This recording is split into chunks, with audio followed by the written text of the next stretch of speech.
first with Africa. Before we move on, go to Africa. Remember, guys, we are live on YouTube at Volt FM Sports. We are live now on YouTube at Volt FM Sports. Okay, let me give you the fixtures for today's. When it comes to African qualification, for CAF for 2025, the next year is the African Cup of Nations in Morocco. So today, the 10th of October, by 1 p.m. is Namibia versus Zimbabwe, Cape Verde versus Botswana, Congo versus Tanzania, Ghana versus Sudan, Algeria versus Togo, Burkina Faso versus Burundi. Okay, let's talk about the Ghana game because when they played the last time they played the home game, they had a crowd problems because they drew that game. They started fighting, scattering their stadium and all that. FIFA have to find them and the punishment. Now they are hosting Sudan. What do you make of that? Do you think that they can actually do something and probably win the game and to give their home fans a breather so that they will not fight again? The number one thing we don't want to see today at the end of this game is more fan violence. So naturally, I'll be hoping they've learned their lesson from the first go around, and hopefully this time they can have a better controlled crowd. And it's not something we like to see in the game of football. For me, for this game, I'm just looking forward to seeing a good game of football. Who wants to win it the most should win it, and then we cannot get some progression. But Ghana needs to go out at that match and try and win it. Just try and win it in front of the home fans so that we don't get to see more of those things we don't like to see in football. No, so they are playing Sudan. They should be winning this kind of game. It's winning this kind. Well, the thing is, they don't have a midfielder because I would say they don't have a midfielder. They don't have. Partey is not available. He's decided not to attend because I think he picked up a knock in the last game or was not released by Arsenal. Then Ayew also is not available. Then my boy is going to be wearing the captain band. You get Mo is going to be wearing the captain band today. It's going to be a tough one. It's going to be a good one. I'm seeing the Sudanese side come out to play football. They've always tried to struggle, get their points, get their result against upper teams in African football. But it's the AFCON's qualifier. What's there to lose? Ghana has everything in their power, in the fair power to get that game over and over with. And I feel like if these players where I call their name know they're available and they don't trust the rest to come up and show up, problem go there for that Ghana team. So it's all about squad depth. I keep saying this. At this point now, I know the Ghanaian league is not up to 20 teams. There are about 15 teams in the Ghanaian league. At this point now, you need at least 4 players from the Ghanaian league to take off the striker position in case to replace Ayew and Thomas Partey, one midfielder. So you need at least 4 players from the academy or from the club homegrown team now to play. This is where you say, okay, you need just 4 players to come in and replace them. So I believe the Ghanaian side would have to work hard on this one. Okay, they were fined $15,000 for that crowd trouble. The CAF have to find them because it was a bad scene in their last game. So let's hope that this particular game that we're going to be seeing more of better crowd control in that game. Okay, let's talk about another one. Is Algeria versus Togo. In Algeria are the side that is good. They have Mahrez and other players that are good in that team. They won not too long ago. They won the last two editions of the AFCON. So they are looking to qualify again to challenge for next year's trophy. But what do you make of this game that's happening to the Algeria Togo? For me, it's something that we should be seeing a win for Algeria, even though Togo are no pushovers. Like someone said, and I'm quoting him now, that there are no small teams in Africa. So big African nations can't afford to just sit back and close their eyes and once over games and win games over. They need to put in the effort. They need to put in a good result, a good performance to get a good result out there. So I don't know. I just want to believe that Algeria should have the wherewithal to win this match. Togo's a big player, beg. No be small team they be. They are good side. Our neighbors here, we've seen the likes of them promoting good players. I think they had some number of players that could go on to be Premier League Hall of Famers. The Emmanuel Adebayo. Yes, the Emmanuel Adebayos and the rest of them. Where are the rest of? Calm down. I don't give you name off the top of my head right now. I don't call one, but it's supposed to be Hall of Fame for. It's supposed to carry legend be for Premier League now. With Arsenal and the rest of those clubs he played for, I think they promoted good players. The thing is, when countries like this backslide, everybody feels like they've fallen off totally. They don't have a way back. But this is their way back. qualifying for the Continentals is their way back. Qualifying for tournaments like this, qualifying for the World Cup is their way back. And I think the only way to get that is to beat the bigger teams during the qualifying stage. And that is one of these challenges that they will be facing right now. I believe they will come up top in this game. It's going to be hard. It's a tough one. It's a hard mountain to climb, but they might just conquer. Okay, let's get your prediction first for Ghana and Sudan. Let's start with you, John. Ghana to win. Let's get your prediction for that game. Should I say I don't have love for country? Anything not now they vex me, because not London they vex me. So so I think Ghana should just have it. Okay, let's Algeria Togo. Your prediction for that game?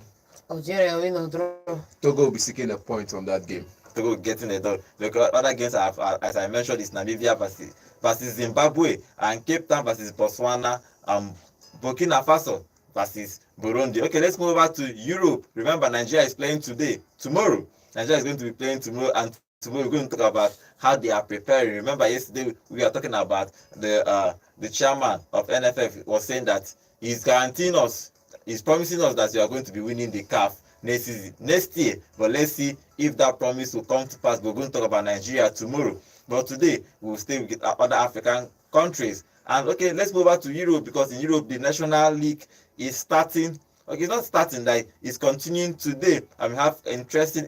So I'm going to give you the fixtures of the big ones that is happening today. It's Hungary versus Netherlands. It's Turkey versus Montenegro. Ukraine versus Georgia, and Bosnia versus Germany. Slovakia versus Sweden. Czech versus Albania. Iceland versus Wales. Spain is playing tomorrow. England is playing today. England versus Greece. Okay, let's stay with England. England are playing today. That game is going to be interesting. If France, okay, let me give you other features before we go over to England. England is going to be playing Greece, Austria, Kazakhstan. Israel is going to be playing France. Norway versus Slovenia. The other of them are Italy is playing Belgium today. Okay, let's stay with the English team. The England is playing Greece. We are talking about yesterday on our podcast. We are talking about the English team. Palmer won the England Player of the Year, and everybody, we are arguing who should have won it. Everybody, me personally, I thought that Drew should be winning it, but they had their different opinion. You can go to our podcast at Volt FM Sports to see how we argued about who should be winning that particular trophy. But they gave it to Palmer. But now the question is, there are injuries, so some of them are not around. People like Harry Kane is not going to play, so it's an opportunity for the Solanke to play. And other Watkins to start to shine, but if you look at that English team, do you think that they are well enough? They are playing Greece actually. Greece is not, I won't call it Greece a small country, but they won the Euros, I think 2004. It's been a very long time, but now they are not really that giant again in Europe. But playing English teams that are at home, do you think that the English team will do something, get one over the Greece side? For me, I think it's going to be a tough one, especially because a lot of the firepower in that England side are not going to be playing. And so we are now going to have to make do with a makeshift team that is John, not leave firepower. Excuse me. Leave firepower. Players plenty.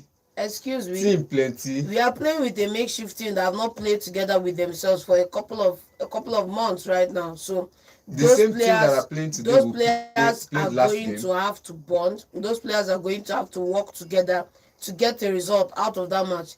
It's one thing when you're playing your standard 11 against a Greece side.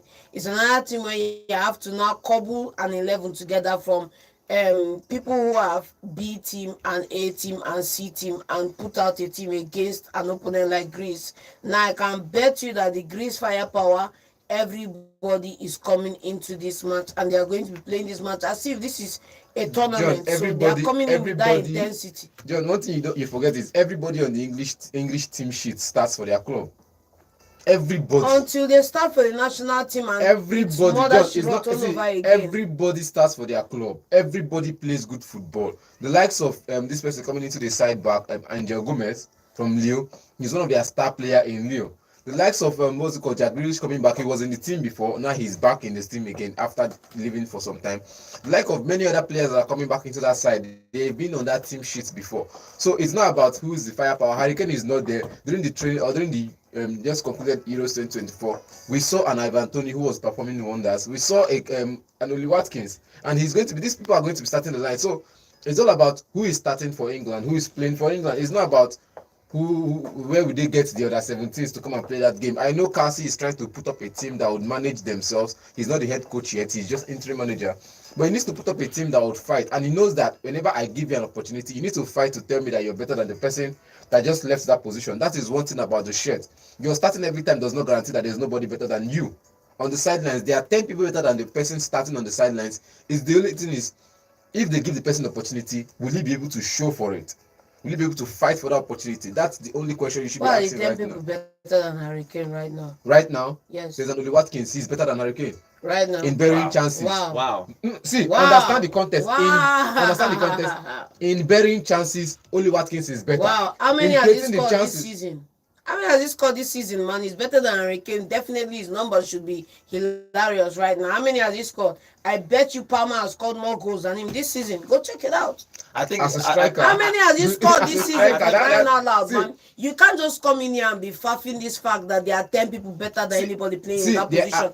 Name me the 10 people better than Jude in that position right now. Let's go. I can't give you names of people better than Jude in that position. Name me the 10 people better than Saka in that position right now.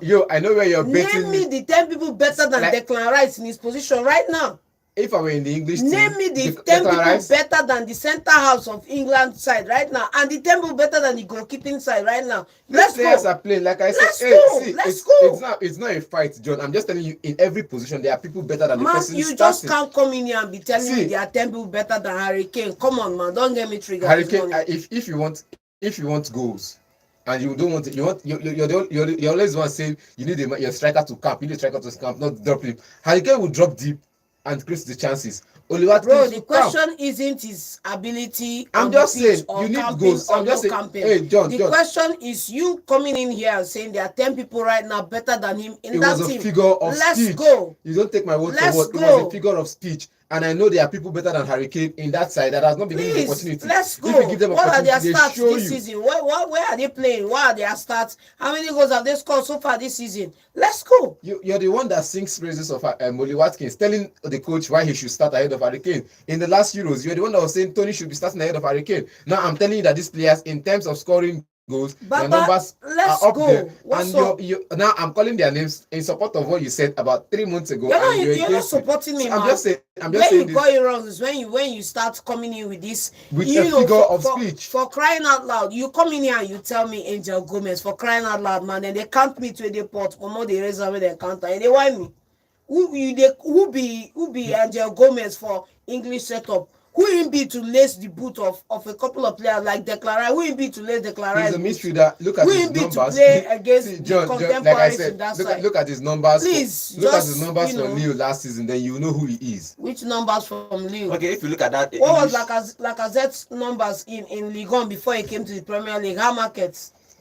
You go to farmers and you're scoring banana chances and you come here. This particular tournament is when you bring in some players to play like the Angel Gomez, the Solanke. I think Solanke should be starting because Harry Kane is not there. I think Solanke and Watkins are the two strikers in camp. I think one of them can start. But if you look at that midfield now, the issue is that for me, even the issue is the midfield because you have a Jude there, you have a Rice, they have the Gomez from Lille there. Now you have Palmer. For me, it's hard to fit in all these big stars. I remember Kobe Mainoo wasn't even called up for it. Probably he was injured. Let's say that he is there. Are you seeing this England midfield? Who do you think that was the front three that will start? If you ask for your own personal opinion, who do you think that will start? For me, that's the main thing. It's not about who are the headliners that are present. It's with what you have right now. How do you cobble a team together? That's the main thing. And secondly, how do they play together? That's the second most important thing here. It's not about star names, but then at the end of the day, you are fielding a weaker team against a Greece side. Fine and good. Somebody may get lucky tomorrow and score a goal, and you'll be happy because that's what you look out for. But the most important thing is, how did these guys play? How are they going to cope together, work together to get a result? That's the most important thing. And for me, the way they are right now, they are looking a weaker side just because of these new characters coming in this friendly that are going to have to work together to get a result. And that's just what it is. I'm calling it as it is. Simple. Okay, let me get your front three if you want to predict, if you're the coach of England now. Because the issue now is Jude is playing as an advanced midfield and Palmer is going to be playing as an advanced midfield. Now, these two players, and both of them they were arguing who should be winning the England Footballer of the Year, but they gave it to Palmer. Do you think that it's going to affect the coach's style, or will you think that he's going to drop He's going to drop maybe Jude, or he can play him from the left? Because sometimes for Real Madrid, they move his, sometimes they shift him to the left side of the midfield, depending on the formation they are playing. Sometimes they shift him deep too. So what do you think that there's going to do with how does he fit in Palmer and Jude in the same midfield? Well, it doesn't work that way. It would not work. We've seen Jude excel when he plays in the advanced midfield. Whenever he plays deep, his numbers are not adding up. Whenever he plays from the flanks, his numbers are not adding up. We saw the best of Jude last season when he played as a proper number 10. You want to get the best out of Jude Bellingham, play him in the number 10 row. You play him outside the number 10 row, you get another kind of Jude Bellingham. You get a different kind of Jude Bellingham, and the numbers won't add up. You ask yourself, is he on top form or is he a flop? That's the next question you start asking when you play him off position. And I think for me, he's going to be playing that number 10 role anytime, any day. So what happens to Palmer? Palmer can play from the right, compete with Saka, come off the bench. That's okay. John, what do you think about? Do you think that they could? Because I think unless you want to start your bench and put in your star man after. Who is your star man? If you want to start the other players, there's problem that England has so many star boys now. Jude is there, Palmer is now there, Saka is always there. So if you want to start Palmer and play Jude off the bench, then fine. But Jude would always excel in the number 10 role. Okay. So what do you think about the midfield three? Who do you think that will drop to the bench? For me, let me just go there. My opinions are not really valid, but I'm just going to say it as it is. For England right now, I am still going to play Rice and Jude in that middle and play Palmer in front of them. QED. And then whoever is fleet-footed can play off the flank. Let's not forget that when you are crying that Jude's best position is a 10, Jude's best position is a 10, this is somebody that watched right from Birmingham City going to Borussia Dortmund, playing off the left flank as a winger until the advent of this other winger there in Borussia Dortmund that moved him into 10. That's what it is. Let's just call it what it is. So he can go to the left, he can play in the middle, he can play as a 6. Simple and short. It's now the coach prerogative to which players give me a stronger side, and you pick the players based on that. Simple and short. Okay, let's see what the English coach is going to be doing with that midfield. Everybody's actually interested to see how he's going to fit in these big stars, because now, in the last Euros, Palmer was still starting. He was the first breakthrough season, so he was dropped to the bench. But now he's the star boy for Chelsea. And he hurt them in the Euros. He's the star boy for Chelsea. Saka is always the star boy for Arsenal, and then Jude is the star boy of Real Madrid. So all of them have to play somehow. But let's see how it's going to be fitting. Even though this national league is like a friendly, just converted their friendly to a cup competition to make it more interesting, so that probably players might be coming to play in that tournament. But let's see what the coach is going to be doing today. Okay, let's get your prediction for that game before we move on to the France game. Let's get the prediction for England and Greece. England winning, John. England win or draw. England to win or to draw. Okay, remember guys, we are live on YouTube at Volt FM Sports. We are live now on YouTube at Volt FM Sports, and we have some comments here. I'm going to read now. Anacletus Obi, he's saying, I want Sudan to beat Ghana. Nigeria and Ghana is always, we're always having these small quarrels between ourselves. Okay, he's also saying, Anacletus Obi is also saying, I feel racism played a role against Jude in this award. Plus the fact that he played in Spain. Jude is arguably the best English player of the year. Okay, that's the Anacletus Obi's opinion. For me, I personally think that Jude did very well last year to win that award, but I think it's the players and coaches that is voted for that. So they voted again within themselves and gave it to Palmer. I think, well, I won't say that it's racism, but it's just a matter of choice thing. Okay, let's go back to the next game. Is France. France is playing today. France and Israel. France is going away to Israel. In case you don't know, Pogba ban has been reduced to 18 months. He's going to be starting training January next year, yes. But he's going to probably play his first game from March. So from March next year, France will be able to call up Pogba for their national team in case he still wants to be playing for France. But that game against Israel is happening today. What do you make of that game? Do you think that France should be winning this game, even though that Mbappe is not going to be playing? I think Mbappe wasn't called up for, but France is still a big side to be winning a team like Israel. Yeah, I don't see that much being a difficult one. I think France should have enough talent within the side to be able to win it. You know, right now it's a trying time for Israel, so I'm not sure, are they going to come into that game with focus? Are they going to come into that game with the mentality of winning it? Or are they just going to be, thoughtful about what's going on back home? Because we saw this happen a couple of seasons ago when it was Ukraine. And Ukrainian players were having mental health issues because of the conflict going on back home. So, whatever the result is, I'm just looking out for, Israel to, get through this period and come out on top. What happens in the pitch happens in the pitch. What happens in the politics room happens in the politics room. What happens at home happens at home. It's their case at home. The players they've selected their players that will come and play against France. They'll play their match against France, and it's going to be tough. We know that France don't have most of their players around them. They don't have the captains that would lead them, and I think Tchouaméni will be leading them through today as the captain. Kylian might not be available for the game, so they have incredible players. I agree with that, but the Israeli side also needs to be fighting. See, it's not about fighting for world power in this area. You also need to be fighting for dominance on the field of play. Because I was looking at a movie, The Big George Foreman, the story of George Foreman, and I felt like this is absolutely the story. You don't always win respect by fighting for it. At some point, you just need to communicate with your heart, not really with your fist or your punches. So I think for Israel now, what happens on the battleground stays on the battleground. You saw how it affected the what's it called Ukraine. You saw it affected Russia. They canceled them from qualifying for the next tournament, and you saw how it affected Ukraine in the World Cup. So I think for Israel now, their players should come in, play their hearts out, and demand the respect from the France position side and every other person, and show that they are there to play football, not fight war. Okay, if you look at that French team, they are still a good side. They have the Saliba, their defense Konates and all that.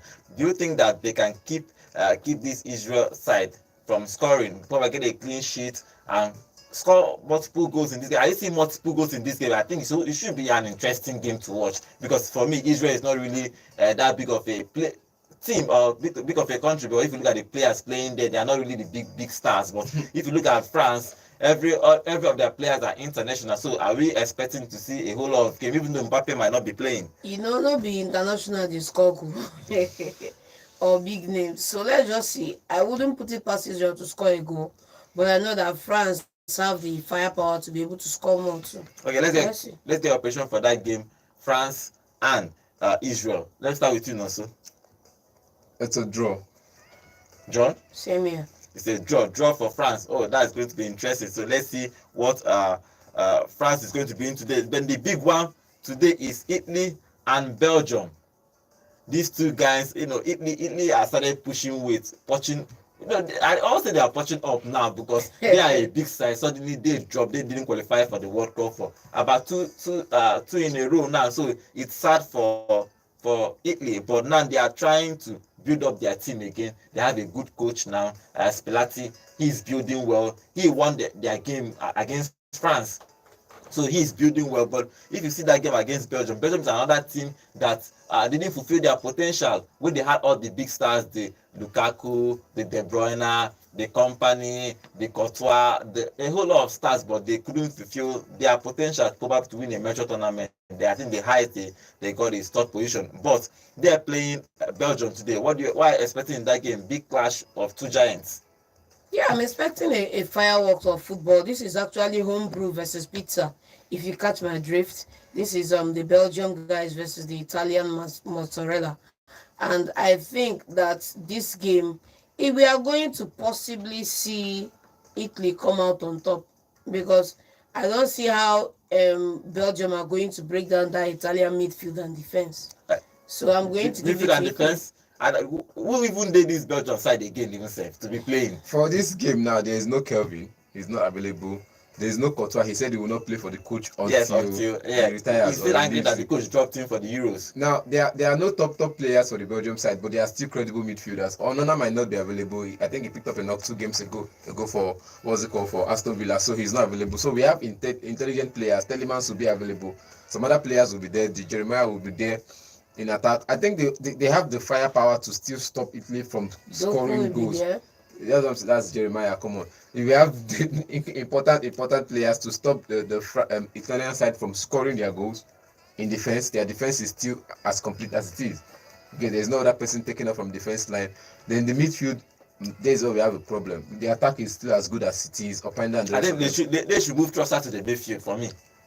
Trossard has been playing. Trossard is still on his flank. So Trossard has been playing since the injury to Odegaard. Trossard has been playing behind. Nice if the Hazard brother is going to be around. If Torgan is going to be around, then fine. I think he's match fit now. He could be around for that game. But I am looking at what's it called now?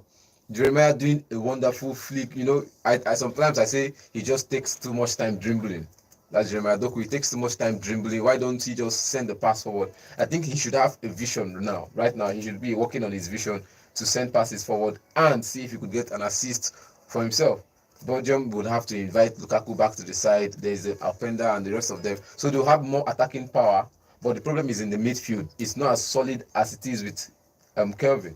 Okay, but if you look at this Italian side, do you think that they can be winning this kind of tournament because they need to be winning? They need to, apart from winning these National League matches, they need to actually qualify for the World Cup. It's been a while. Sometimes I imagine, how did Italy not qualify for a World Cup? I think the way they fell from grace is crazy. Just like Brazil. The only problem with Brazil is that because they have about 10 countries playing in their qualification, so somehow they qualify and somehow. So, but imagine Italy not qualifying for World Cup. It's somehow. But if you look at the Italy side, are you expecting a win or probably to Belgium to get one against Italy? For me, I'm expecting Italy to get a win. It won't be an easy one. It will be a hard-fought win. But to address the issue of players dying out and generations going, we see this in football when a certain class of players or players within a certain age range, if you notice, national teams that everybody is ranked roughly within the age of 27 to 31, you know, and they keep playing the same players, no space for young players to come in.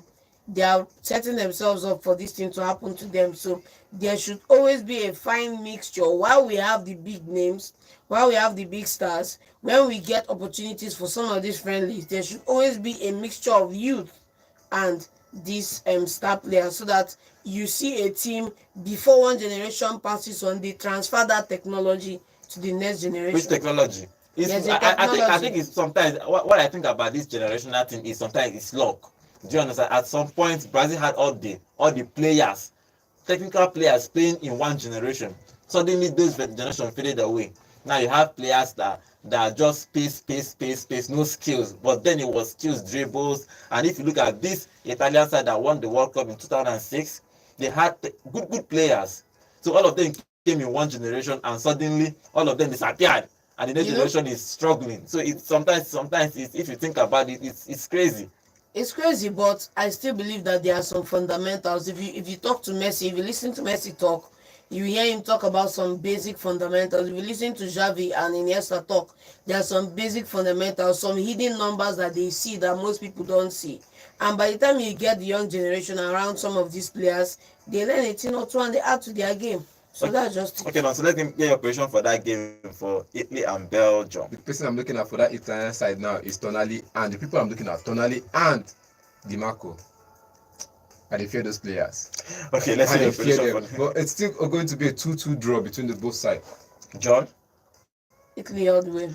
Okay, Italy all the way. For another game in the National League is Norway versus Slovenia. The Norway is an interesting country because they have two star players of Odegaard and Haaland, but somehow they don't qualify for any tournament. Like, it's crazy if you think about how do you have these two star players. I think they have a Bob that is coming up from Manchester City, Oscar Bob there, but somehow they don't qualify for a major tournament. Okay, guys, remember we are live. Before we talk about that game, we are live on YouTube at Volt FM Sports, and you can also call us on 0706 048 5853 to tell us your own prediction for all today's games for AFCON and for the National League. Call us and tell us your prediction. What do you think that England should be England are playing today, if they are going to be winning or not? Okay, let's take this call.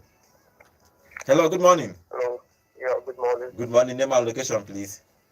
This is Butcher calling from Enugu. Okay, what is your contribution? What are your predictions for today?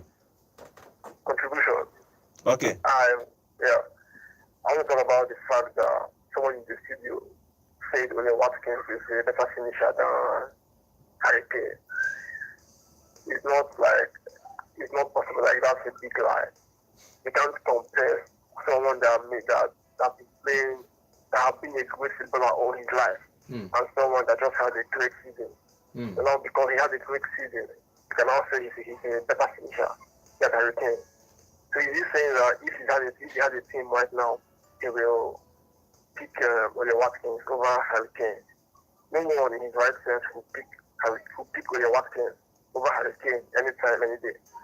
And then talking about this generation of footballers now. Yes. You know, when the likes of Cristiano Ronaldo, when they were growing up, like a lot of footballers there usually put in lots of work, like in training. Like even most of them have extra training by themselves. Like they play for passion. But right now, it's all about money. All these young guys, they care more about fame and money. I don't think they really put in that work to be really better. They're just better how they are, but they don't want to get extra better. Not like the past generations feel like. Okay.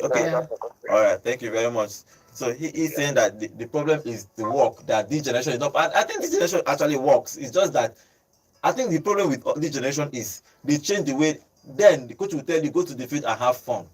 Flex. Now it's numbers. How many passes did you play? I disagree. I disagree. Let's take this call before we talk about, because this generational thing is a problem. Hello, good morning. Good morning, guys.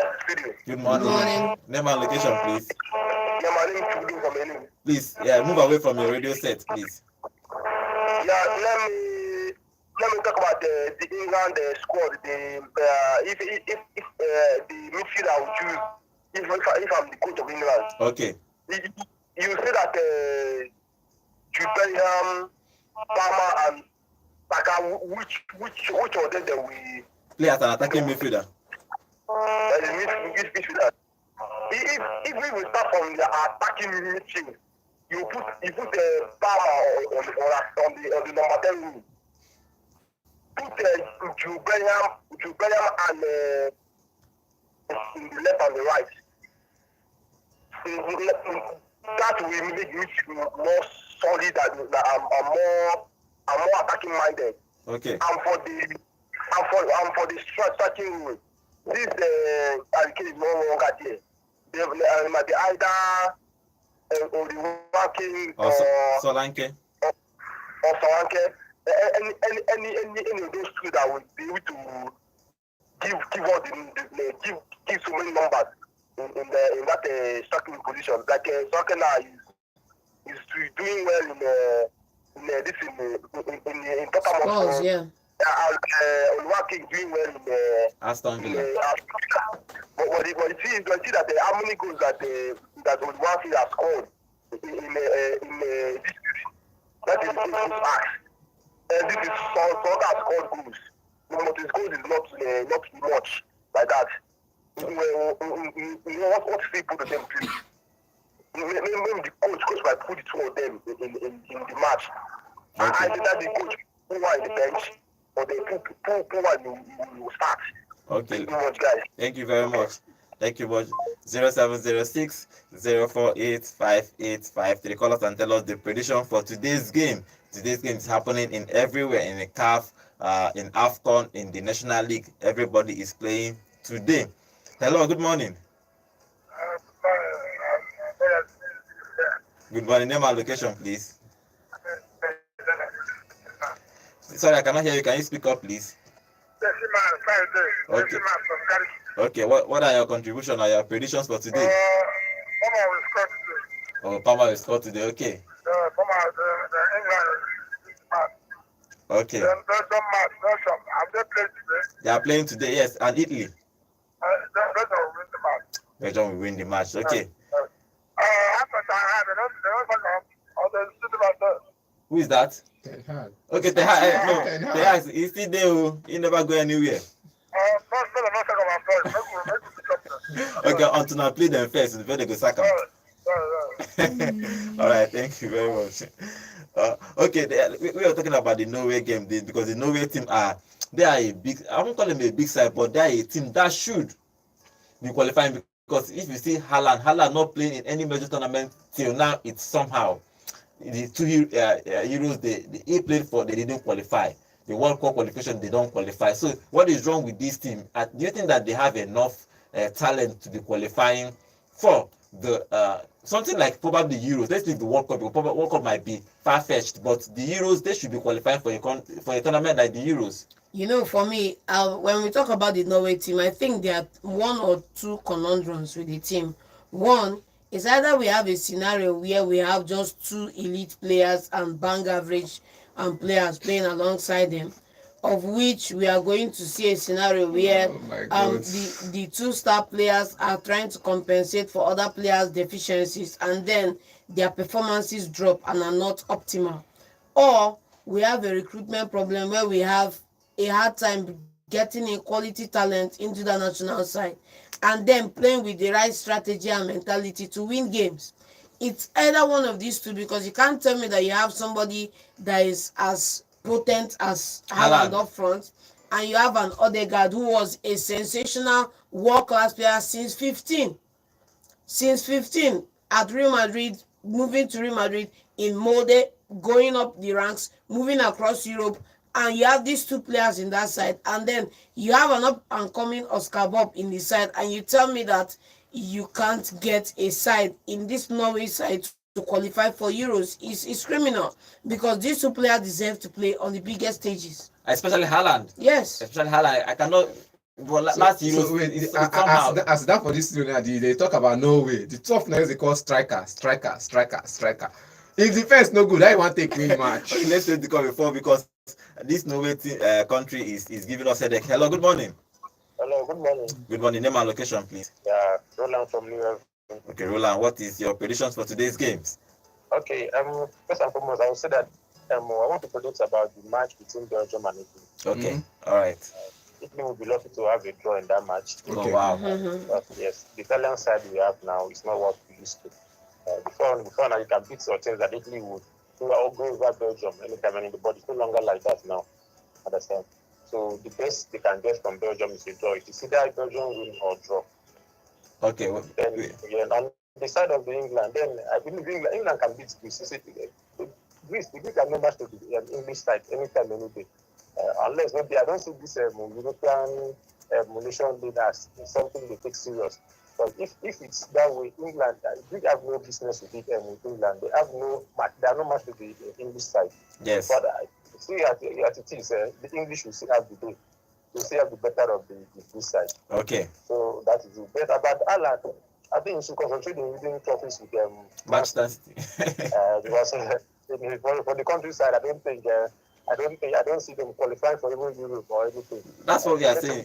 It's crazy. They should be qualifying for that kind of tournament.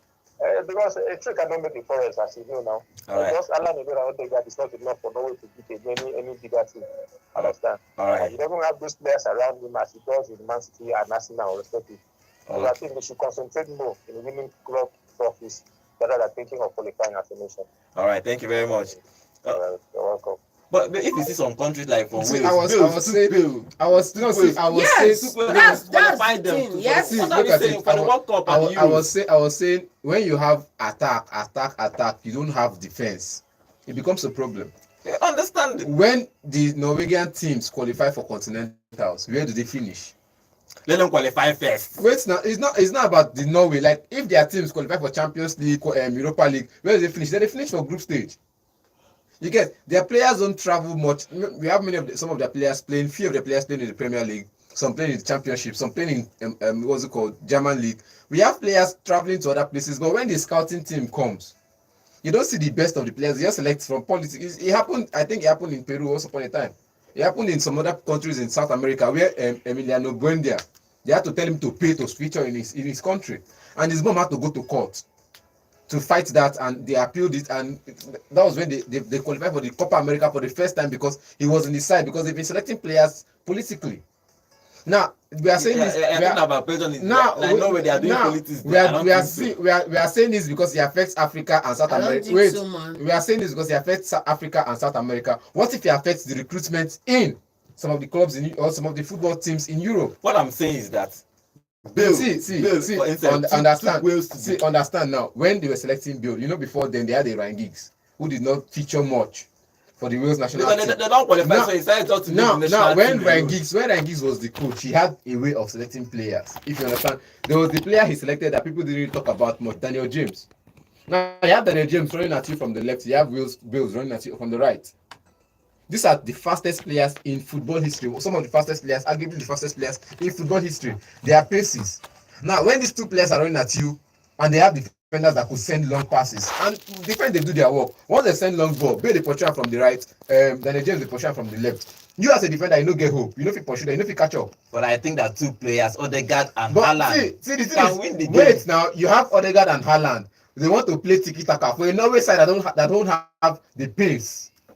They don't have the technicality to play tiki-taka. And you as Odegaard want to play tiki-taka with your teammates. Imagine now playing tiki-taka with Scott McTominay that I know that can only run.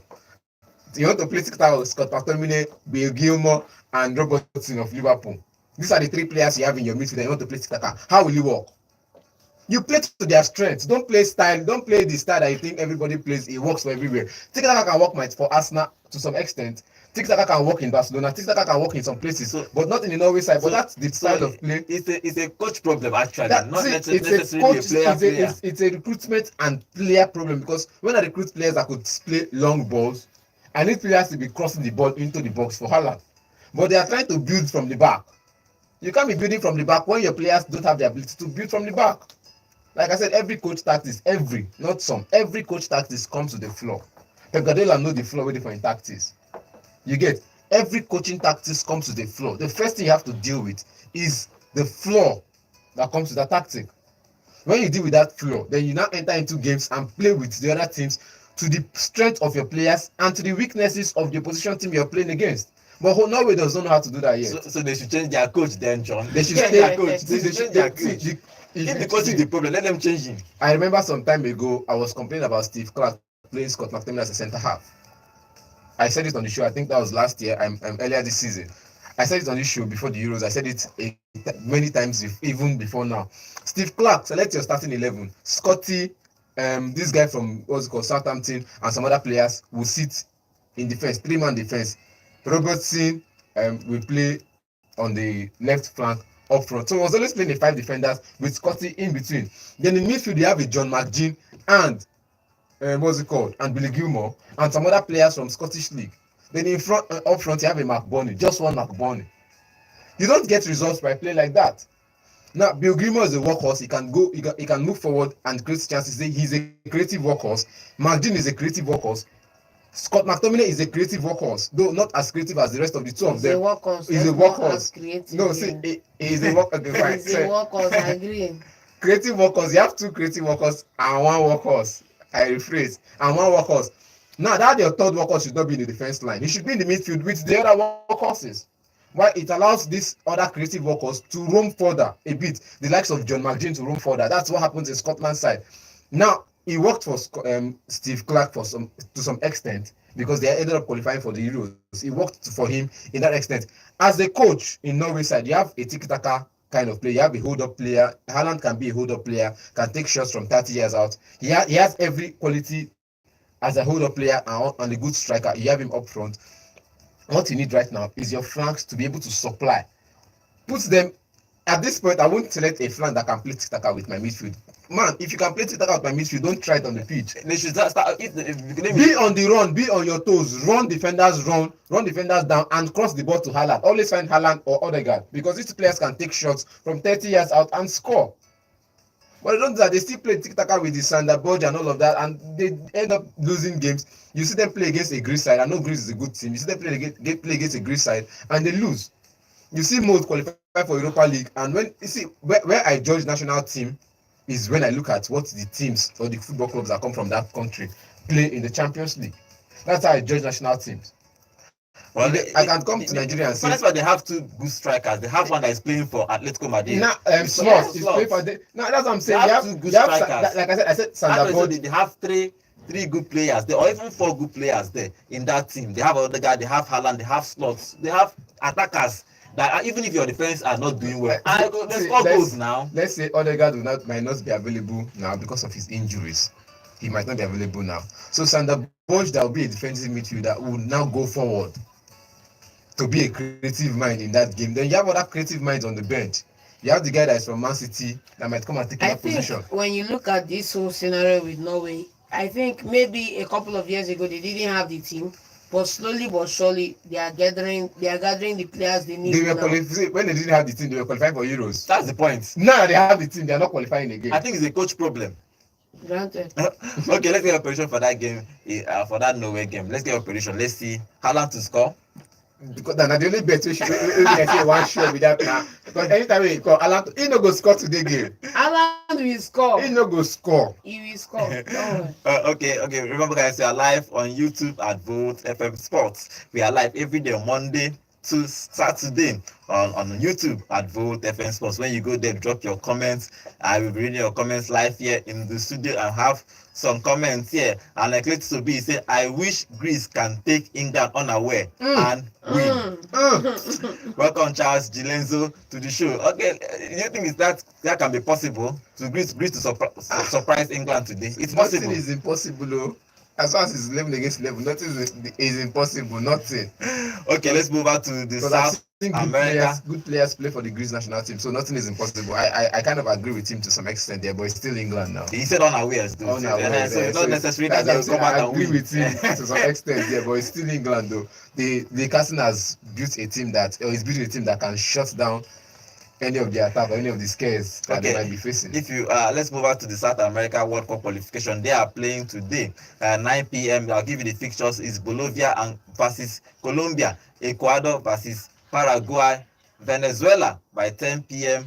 versus Argentina. Then 1 a.m. in the morning is Chile versus Brazil. Okay, let's talk about the Argentine team. Messi is back to the national team. Then the last one is oh God. My players will be playing and I'll not be able to see them play. Okay, that one is actually in the morning. 2:30 a.m. Uruguay play against Peru. Yes, 2:30. Yeah, and my boys will play Pelistri and Valverde. Okay, and I'll be sleeping. No, leave Nunes. And they are playing in the morning. Okay, let's talk about the Argentine game. Venezuela is going to play in Argentina. Messi is back to the national team. They normally should qualify because they are topping. I think they lost 2 games in this qualification, but they are topping the log. But Argentina to win and Messi to score, John. Yes, all the way. How can I say no to that? Well, I think see. It's a Venezuelan side. We know how they play. They're not really. It's for playing an away games in South America is very tough. It's like a war zone down there. It's like a war zone down there. I have to say this, and I'll say this: Venezuela will be up defending, making sure they can cut out every creative mind in the Argentine side. I said this before because John was like, should be the winner. I said this before, and they went on to win 4 goals to 1. Without Angel and Messi, and John was like, I told you, I'll still hit my hand on my chest and say it. Without this player, without Angel, the rest of the attacking line, Di Maria are retired, so let's leave. That's what I'm saying. Without him, they go shake. He go shake first. If they never shake, they don't fit come back. They have Messi. Messi no go come out. The attack line, just like when we said it about the Italian side, the Brazil side. As those players they come out, now we are seeing the Italian side wake up. We have the Tonalis and the Marco coming in. We have what's it called? This guy that plays Barellas and all of that. They are coming in now. They are playing good football. They are just coming in now. But yes. Wait now, that period where those men them come out. What happened to that Italian side? You know the funny thing about this Argentine team is that apart from Messi, Otamendi, Every other person is less than 30 years. Simple. See, But in now every Men gay, men mouth. McAllister I is don't a understand young why. player. McAllister is a huge young player. He's about 28 now, young player. About 26 years. What I think. They have He's Romero young. that is less than 20, 30 years. I'm talking about they brought in, especially this World Cup, they brought Yeah, in they younger, brought in young younger players players. and let go of these See, older that's players. see, Alvarez, understand now. my son is there too. So Alvarez, that's your what I son would is say. there too. Understand that these older players are moving out gradually. Now the younger ones are learning from there. That's one thing we've been saying. That's here. what I'm saying. The perfect blend between experience and youth. Now they've been doing this, but you don't They have expect Garnacho there. you don't expect a Garnacho. See, forget what Man U fans want think now. You don't expect a Garnacho to give you the output of a Di Maria.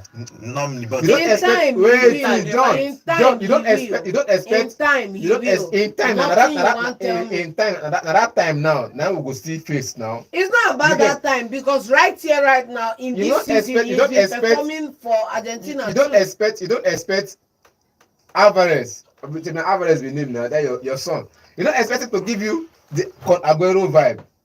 But you want the World Cup. Baba is giving you Kun Aguero vibes He already. doesn't give you Kun Aguero vibe. You He want don't the World give Giving you- you Kun You Aguero want the vibes and Man City. We World Cup. And Man Hey, City. wait, so wait now. So you want cap up now? Wait now. You want cap Aguero we up World now? Cup. You want cap up now? Who win World Cup Let's and who no go. win World Cup? Aguero we World Cup. When Messi dey eight, Let's he win calm World Cup. down, calm down. You get now. Here's the Alpha. team. Now here's the team wey surround Aguero at the time. I think the best thing that happened with Argentina is that they brought in a whole lot of young players while they are phasing out. Yes. For example, Yes. Otamendi, after probably the World Cup, they are phasing out gradually. After the World Cup, they start playing from the bench. Now they introduce another, I think Romero from always Tottenham was was starting, starting but with this Lisandro Martinez. Copa America is Martinez that started. Otamendi was on the Yes. bench. If they are trying to see out a game, they introduce Otamendi. But Sure. on the World Cup, Otamendi started. So I think gradually they are fading out the look, older players I'll say and this. introducing the I'll say younger this now. players. Argentina has never lacked credible defenders. I've seen before the time of Messi, before the time of Maradona. I went to the list of players that they've brought in. They never lacked credible defenders. Okay, well, sure. Now, and Argentine side has never lacked attack. That is one thing I have noticed in all the years I've seen Argentine team play. Yes, Then especially they attack. always lack It's midfield. is midfield. Which Sometimes midfield they dey. Enzo and McAllister Sometimes it actually dey dey. that. Answer that. In Sometimes next 10 years. sometimes it dey dey. Sometimes it dey didn't dey. You Okay. get. But now we are seeing that the attack is going to suffer a bit Attack is not going outside to suffer. Messi because Di Don't Maria is worry. left. Outside Messi, the attack might just suffer Don't a worry bit. now. But let's see how it Is there goes. no Lautaro? The Lautaro no dey Well, again. Messi is there too. No be one Probably. person Alvarez now. no dey there Lautaro again. Lautaro Alvarez, Garnacho.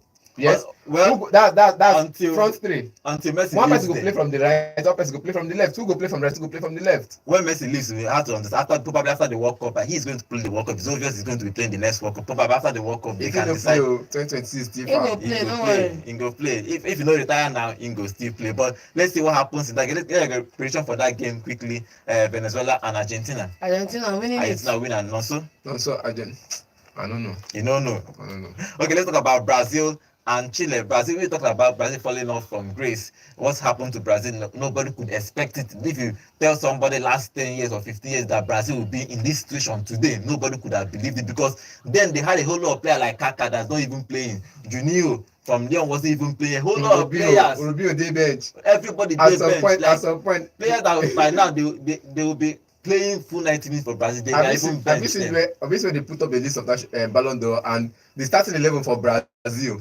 All of them go there. Like all of them go there. Then you go come look the people dey for Ballon d'Or list. Now bench they play for Brazil. So I think it's if you look at that game, Brazil, do you think that they are going away to Chile? Chile have not actually performed well in these qualifications. They have not really done well. But do you think that Brazil can go there and probably get something in this game, John? I'll never bet against Brazil. I'm going to back Brazil. I feel that Chile is ninth. They are only draw out of 8 games they have played. They only draw one. It's just 5 points. There's a number I saw and I felt like this is just a bias from people's end. I'll just talk about the wins and lose now. They said with Neymar on the side, Brazil has won about 92 games with Neymar on the side, lost 13. Now without Neymar on the side, they've won 33 games and they've lost the same equal number of games, which means, and that was a number of the rating was between 120 games and 60 games. You can't use 60 games to judge the team. You get, I know Brazil have credible midfielders. I've seen good midfielders in the Brazil side. I've seen them play. No, come on now. He's a good midfielder. Guimaraes and this guy that plays for Wolverhampton Wanderers. They have good midfielders, but the thing is, going forward, they have the attackers that end up missing chances. They have Vinicius there. How can you have a Vinicius, Rodrigo, and you have a Richarlison? And our young Pele is there. What are you saying? You can't play Hendrick as a starting. Why would you play Hendrick starting? Unless it's a friendly match. I'm just saying. Why would you play Hendrick I'm just saying. Last 2 years, and even earlier this year, there was nobody mentioned as there was no name as Hendrick. But you have Moziko, Richarlison missing clear-cut chances. Okay, let's get a prediction for that game. Brazil it's a draw. It's a draw. Leave it at Brazil. It's a draw. Okay, guys. Remember, we are live on YouTube at Volt FM Sports, and I clicked to be on our YouTube channel is saying Argentina to win, Messi and Lautaro to score. It's also saying that Argentina has a good generational team. Even after Otamendi, Messi, Dybala, and Martinez, there is Enzo, McAllister, Lautaro, Alvarez, Garnacho, Montiel, and even the goalkeeper Emiliano Martinez. I think they blended their younger generation. They are feeding their younger generation and putting on their older generation and putting on their younger generation. They are blending it with the coach is actually doing a good job introducing these young players and winning the World Cup and the Copa America with them. Okay, let's see what happens today. Today, a whole lot of things happening. Let's see. Tomorrow we are going to talk about the results and tomorrow's game. Nigeria is going to be playing today. We are going to sit down and talk about Nigeria because we need to be winning our games against Libya. It's just Libya, guys. So tomorrow we'll talk about Nigeria. Thank you for joining us on today's show. My name is Godwin and have a lovely day. Bye for now. Hello, Enugu, and welcome to Volt 104.3 FM, where music meets the voltage. Enjoy this. Alex Iwobi gets the ball out to the left-hand side.